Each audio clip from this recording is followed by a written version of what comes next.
welcome back to this will be the second episode of the Cyber Canvas. My name is Nick Morpus, and I'm a cybersecurity professional. And here I'd like to talk about my different thoughts on cybersecurity, networking, and the different events that are influencing those industries. And today I want to talk about something, it's going to be a little different than last episode, something I've actually been thinking about for the last couple of weeks. And it's kind of a heavier topic. So let's get into it. So I named this episode AI, Cybersecurity, and Social Revolt for a reason. And I know that this would be, this is quite the provocative title. It evokes certain emotions right now, considering everything we see in the news. However, I couldn't think of a better way to, I guess, encompass this topic, namely based on the sort of reactions I guess even I have been having, but the general public at large has been having revolving around certain headlines such as these. You see article after article after article talking about the jobs that are going to be replaced by AI, the jobs that are supposedly already being replaced by AI, or AI is being used as an excuse to just cover for post-pandemic overhiring. No matter where this conversation, I guess, is headed, or I guess the reality of where all this is, there is a lot of anxiety around the growth in AI. And the effects of this anxiety, it would be foolish to ignore the effects of this broad social anxiety around AI. Now, I'm not going to get into the discussions about, you know, whether or not AI really will deliver on all the promises that it means to, bring about, or what society will look like once the AI revolution has concluded or not concluded, or what have you. Instead, I want to focus on the effects right now or in the very near future of this anxiety around AI, namely cybersecurity. And I think what we really need to talk about is what kind of, I guess, what kind of near future are we looking at in terms of the public's not only vocal reaction to AI, but what this might look like in the future if these anxieties are not dealt with, and what companies, whether these are companies that actually produce all of these large language models, are looking to replace all these jobs, or the companies that use AI in order to, I guess, just increase productivity with their existing workforce, what we need to be doing in order to protect data, in order to protect stability, and and I guess find a safer way forward while we deal with these anxieties and try to grapple with uh, the results of these anxieties. So when I started my career in cybersecurity, when I was going for my certifications and learning everything I could, you learn about the four reasons for hacking. One of the four reasons why anyone would commit a cyber attack. And those four reasons were financial gain, political or ideological reasons, espionage reasons, or even personal reasons. The challenge and thrill of it all. To some people, it's like a game. And what's interesting is that when we're talking about the social anxieties around AI, obviously those who perceive AI to be a threat might see hacking and cyber attacks as a way to deal with that perceived threat, real or not. And so, going down the reasons why someone would even want to, I guess, bring down the capabilities of AI, or try to expose the liabilities of using it, have pretty much all of these reasons to go after, generative AI models, go after companies that use AI or talk about the use of AI, or brag about the implementation of AI tools, those who have talked about using AI to replace workers. Obviously, the most obvious would be financial gain. Maybe they believe that if AI is subverted, that the financial gain would be societal, that people would be able to keep their jobs, that the whole AI revolution would be abandoned. There are political and ideological reasons, maybe privacy concerns. They might even be of, honestly, political and ideological reasons, bent left or right. You have your espionage reasons, trying to find information that might embarrass companies that use AI, or run the different large language models that we all use today.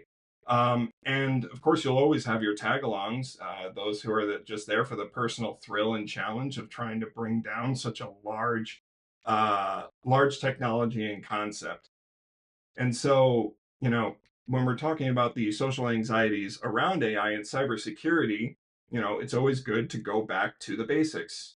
Why might someone want to go after your company for any kind of reason, whether you are OpenAI or you are just some company that might be using ChatGPT to write emails for customers? I mean, you know, who knows exactly what reason someone might have to attack you. But these reasons all coincide very well when talking about these social anxieties. And honestly, we don't have to look very far to see examples of this in the past. I mean, you have even prior to cybersecurity and hacking, you had the Pentagon Papers related to the Vietnam War.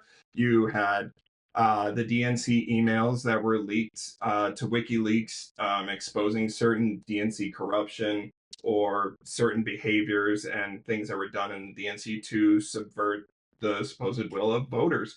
You've had cyber attacks that have exposed major corporations and companies for practices that some would consider unethical. So there are lots of examples of this happening. And, just because you're not, running OpenAI or Google Gemini, um, doesn't mean that someone might not take some kind of issue with your company using AI in some way, shape, or form. I mean, we've had this in the past with the Industrial Revolution. You've had this with a lot of different inflection points in history where major economic developments were met with a lot of hostility, smashing tractors, smashing all kinds of industrial equipment that performed the jobs that were once performed by humans. So this is nothing new.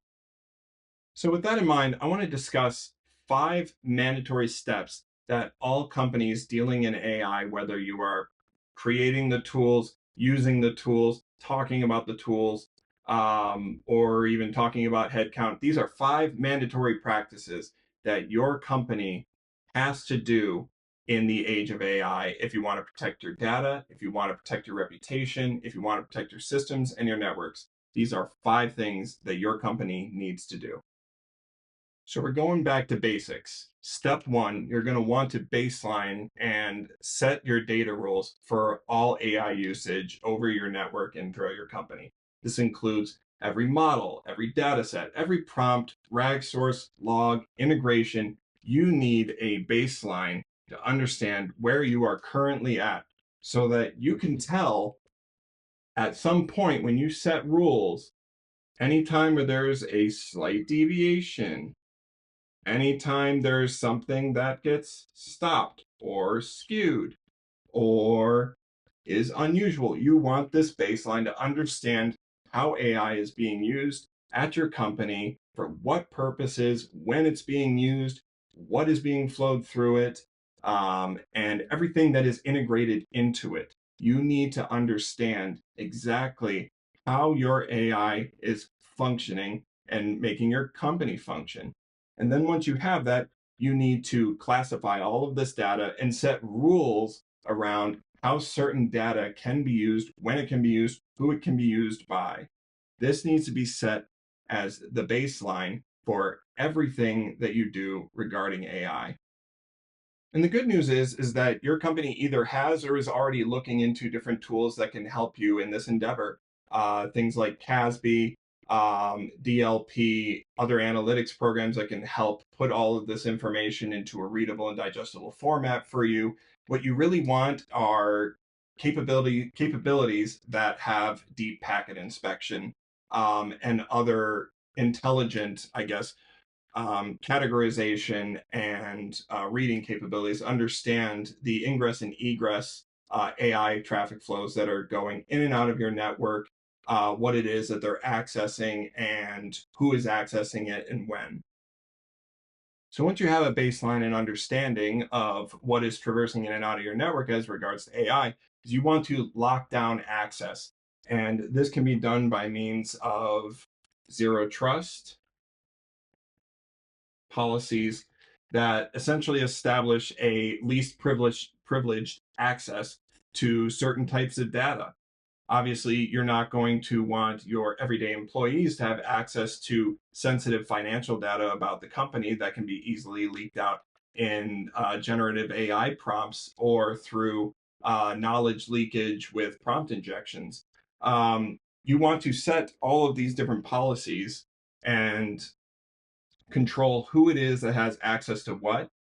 But not only that, but you want to have contextual controls that can understand when certain requests are legitimate and others are suspicious. So even though it looks like a request is coming from, say, Jim down in accounting, the request could be coming at like 2:30 in the morning. And strangely enough, the network request is coming from somewhere in Bangladesh, even though Jim doesn't live in Bangladesh. You're going to want these types of contextual controls that lock down your data to least privileged access and will only grant access for the right people for the most amount of time necessary for them to complete the task of what it is that they're trying to do, and only limit them to the amount of data that is absolutely necessary to complete those tasks. So you're going to want to make sure that you lock down everything behind those types of controls. You're going to want single sign-on and multi-factor authentications.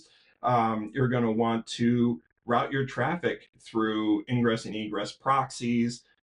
You're going to want to make sure that your data does not just freely traverse, not only throughout your network, through means of, lateral movement from threat actors, but also in and out of your network without any sort of walls put up to stop anybody from leaking out information. So number 3 is police your vendors. Now, this runs very parallel to some advice that my father gave me when I was very young that I've carried with me to this day, and that is, no one is going to care about your success more than you.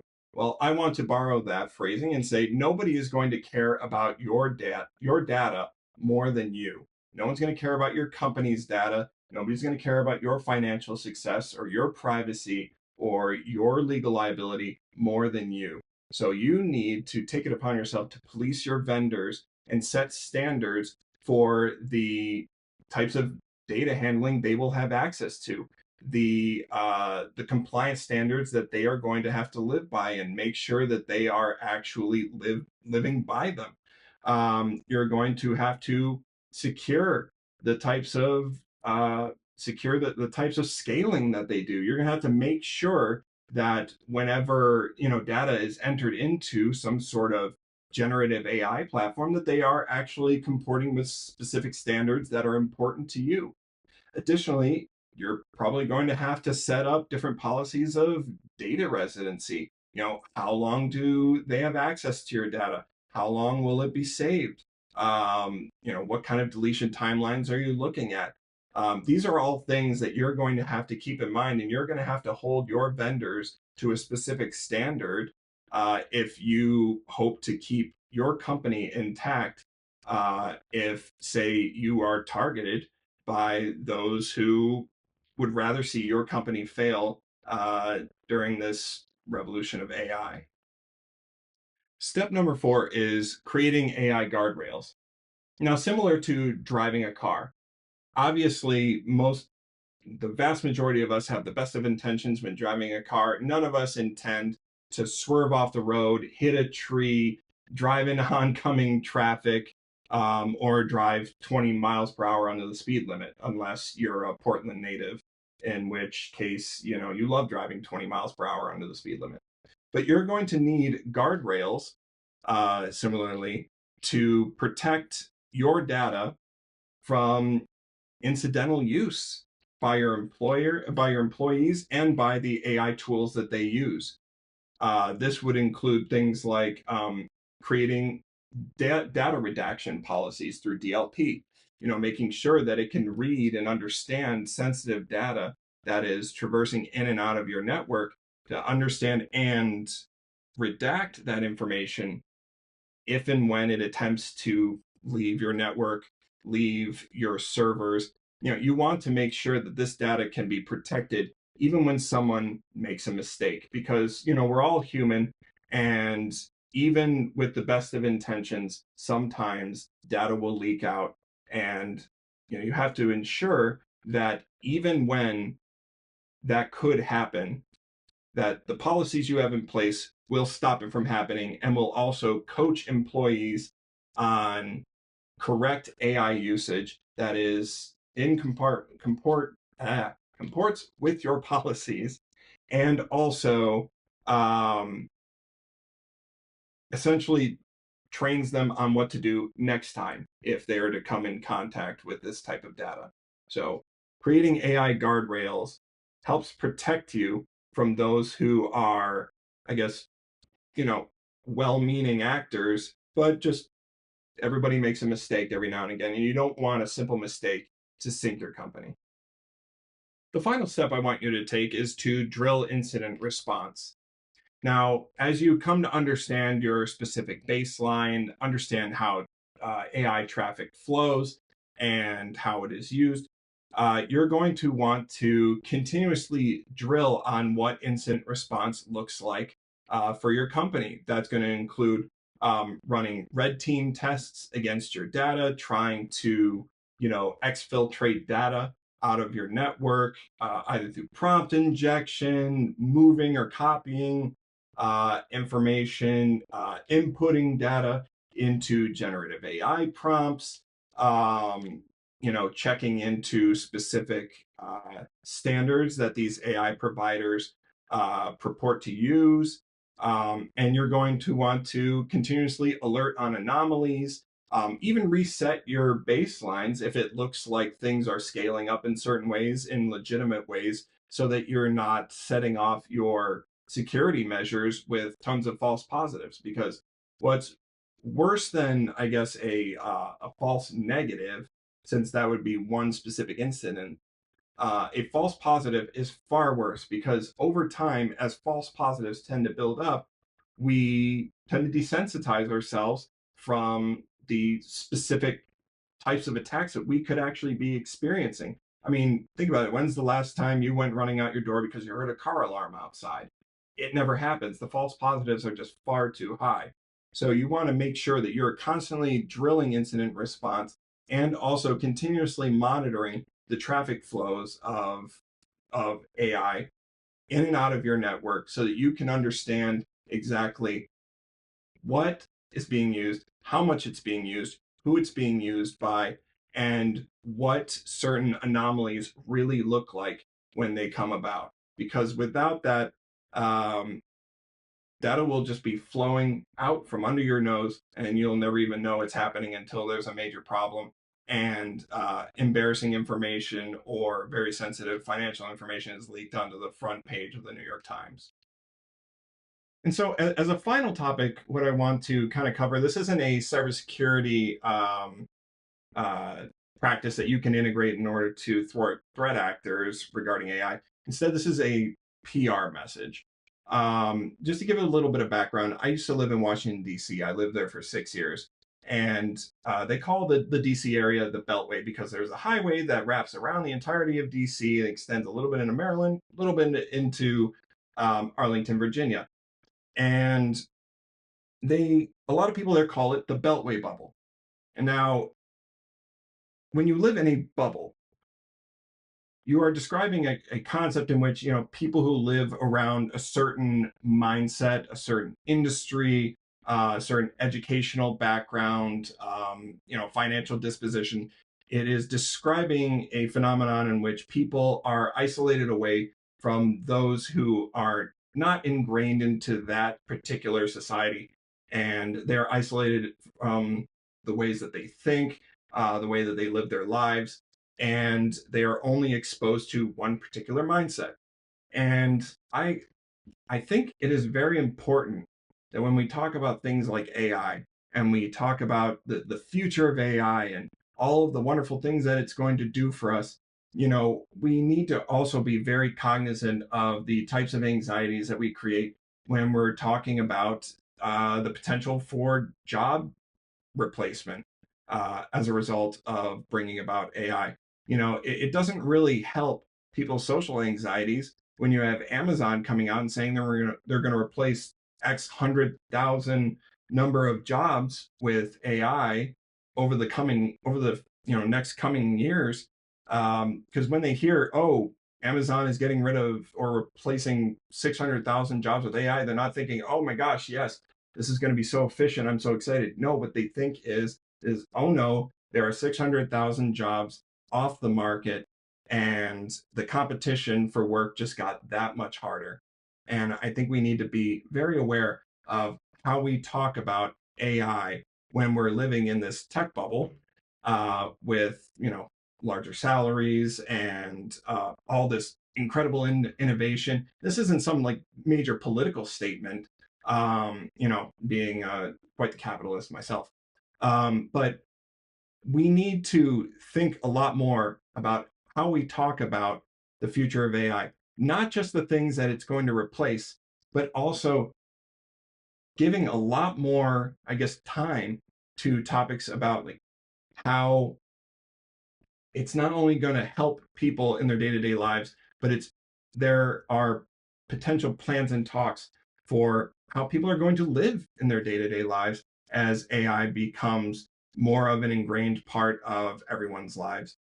So if we want to say, I guess, as a social measure, as a PR measure, avoid creating the social anxieties that lead to social revolt, that lead to the need for hyper stringent cybersecurity in the AI space, we need to think about how we talk about AI in general and talk about what it's going to do for our society.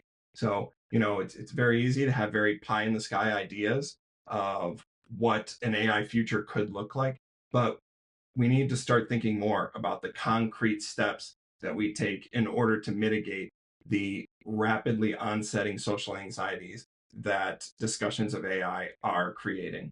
So I'm going to get off my soapbox, just something I've been thinking a lot about for the past couple of weeks.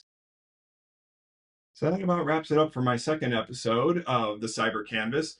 I hope you found this illuminating and you were able to pull something out of it. If you disagree with me or you have something to contribute to the discussion, please feel free to leave something in the comments below. I would love to discuss this further with anyone who has further insight on the matter.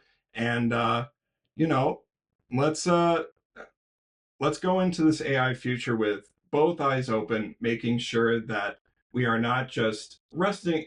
I'm just going to keep using cliches, resting on our laurels and hoping things work out for the best, not only in the job market, but also in the cybersecurity market. Because while these tools are very exciting and very helpful in many circumstances, they create a lot of new loopholes, a lot of new just a larger threat landscape than we had previously.